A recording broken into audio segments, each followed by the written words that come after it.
एक राज्य में एक राजा राज करता था। उसका राज्य खुशहाल था, धन धान्य की कोई कमी नहीं थी। राजा और प्रजा खुशी खुशी अपना जीवन यापन कर रहे थे। एक वर्ष उस राज्य में भयंकर अकाल पड़ा। पानी की कमी से फसलें सूख गई। ऐसी स्थिति में किसान राजा को लगान नहीं दे पाए। लगान प्राप्त न होने के कारण राजस्व में कमी आ गई और राजकोष खाली होने लगा। यह देख राजा चिंता में पड़ गया। हर समय वह सोचता रहता कि राज्य का खर्चा कैसे चलेगा।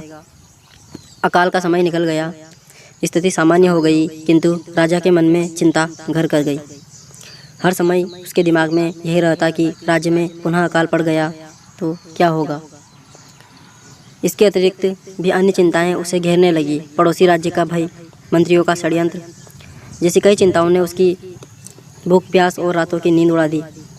वह अपनी इस हालत से बहुत परेशान था, किंतु जब भी वह राजमहल के माली को देखता था तो वह बहुत आश्चर्य में पड़ जाता था, क्योंकि दिन भर मेहनत करने के बाद वह रुकी सूखी रोटी भी छक्कर खाता और पेड़ के नीचे मज़े से सोता। कई बार राजा को उससे जलन होने लगी। एक दिन उसके राजदरबार में एक सिद्ध साधु पधारे। राजा ने अपनी समस्या साधु को बताई और दूर करने का सुझाव मांगा। साधु राजा की समस्या अच्छी तरह से समझ गए थे। वे बोले कि हे राजन, तुम्हारी चिंता की जड़ राजपाट है। अपना राजपाट पुत्र को देकर चिंता मुक्त हो जाओ। इस पर राजा बोला कि गुरुवर, मेरा पुत्र मात्र 5 वर्ष का है और वह अबोध बालक राजपाट कैसे संभालेगा। तो साधु बोले कि ऐसा करो कि अपनी चिंता का भार तुम मुझे सौंप दो। राजा तैयार हो गया और उसने अपना राजपाट साधु को सौंप दिया। इसके बाद साधु ने पूछा, अब तुम क्या करोगे। तो राजा बोला, सोचता हूँ कि अब कोई व्यवसाय कर लूँ। तो इसके प्रत्युत्तर में साधु ने कहा कि उसके लिए धन की व्यवस्था कैसे करोगे। अब तो राजपाट मेरा है, राजकोष के धन पर भी मेरा अधिकार है।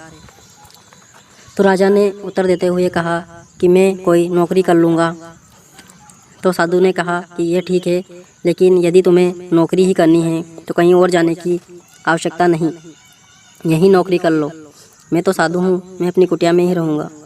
राजमहल में ही रहकर मेरी ओर से तुम ये राजपाट संभालना। राजा ने साधु की बात मान ली और साधु की नौकरी करते हुए राजपाट संभालने लगा। साधु अपनी कुटिया में चले गए। कुछ दिन बाद साधु पुनः राजमहल आए और राजा से भेंट कर पूछा कि हे राजन, अब तुम्हें भूख लगती है या नहीं, और तुम्हारी नींद का क्या हाल है।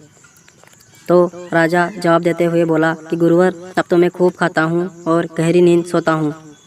पहले भी मैं यही राजपाट का कार्य करता था, अब भी करता हूँ, फिर ये परिवर्तन कैसे हो, मेरी समझ के बाहर है। राजा ने अपनी स्थिति बताते हुए प्रश्न भी पूछ लिया। साधु मुस्कुराते हुए बोले कि राजन, पहले तुमने काम को बोझ बना लिया था और उस बोझ को हर समय अपने मानस पटल पर ढोया करते थे, किंतु राजपाट मुझे सौंपने के उपरांत तुम समस्त कार्य अपना कर्तव्य समझकर करते हो, इसलिए चिंतामुक्त हो।